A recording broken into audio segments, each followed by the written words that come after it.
Hi, I'm Dre, the host and founder of the Dragon Network, an online community where health IT professionals can share ideas, discuss their experiences, and collaborate with each other on all things related to health IT.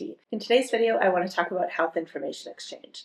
We hear a lot about it in health IT, and everyone's always focused on how it improves continuity of care, reduces duplication, and gives clinicians a broader view of the patient's history. But if you've worked in health IT for any length of time, you know just being connected to the exchange doesn't always mean it's useful. So what actually makes an HIE work in practice and what causes it to fall short? We're going to look at 5 of the biggest factors. First up, we have identity matching. If a system can't reliably match the patient across different sources, the rest of the exchange doesn't matter. Even small variations, like a nickname, a missing digit, or a transposed birth date, can cause mismatches or duplicates. And if your team doesn't have a strong reconciliation process, you could end up with incomplete records, or worse, data that shows up in the wrong chart. Next up, we have workflow integration. Even when the right data arrives, it's not always accessible in the right place. If clinicians need to open a separate viewer, click 25 times, or leave their main workflow, chances are the information is not getting used. A good HIE is invisible. It's there when you need it,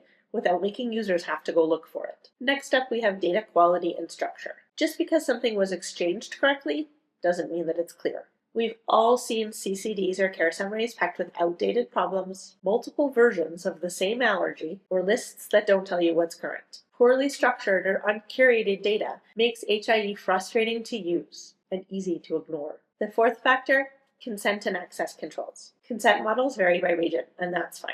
What matters is whether users can access the data when they need it. Whether your organization uses an opt-in, opt-out, or a hybrid model, an HIE only works if the consent model supports timely, authorized access. We won't go deep into consent here, but if you are interested in what those models look like, I do have another video that touches on that, which I'll link to in the description below. The fifth and final factor that I want to touch on is trust and governance. Exchange depends on trust. Between systems, between organizations, and between the people making the decisions about the data. Good governance means clear rules for data use, well-defined responsibilities, and a shared commitment to patient privacy and safety. When that's missing, even the best technical setup can stall. So if your HIE feels like it's underperforming or you're designing one now, these are the areas worth reviewing. Can we match patients accurately across sources? Is the data clean, accurate, and easy to access inside the workflow? And do our governance policies support trust and collaboration? Health information exchange isn't just about having the connection. It's about making it usable, reliable, and real. If you're interested in chatting more about HIEs, I encourage you to check out the Dragon Network. I'll put a link below so you can learn more about it, and I will see you again next time.